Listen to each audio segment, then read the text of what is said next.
ఇన్నాళ్ళు నువ్వు అశాంతితో, ఆవేదనతో, దుఃఖంతో బ్రతకడానికి కారణం పాపం.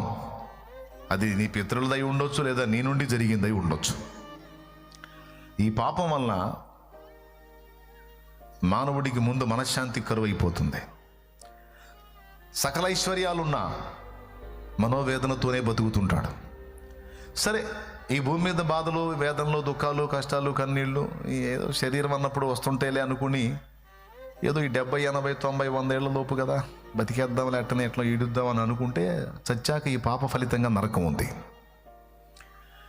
బ్రతుకులో వేదన, మరణం తర్వాత నరకం.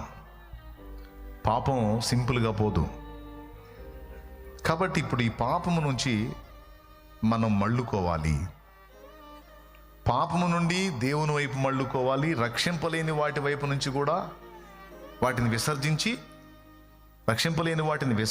రక్షించే యేసు వైపు మళ్ళుకోవాలి.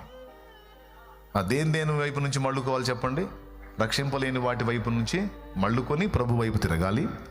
పాపం వైపు నుంచి మళ్ళుకొని ప్రభు వైపు తిరగాలి. ఇలా ప్రభు వైపు తిరుగుటయే మారు మనస్సు అంటే.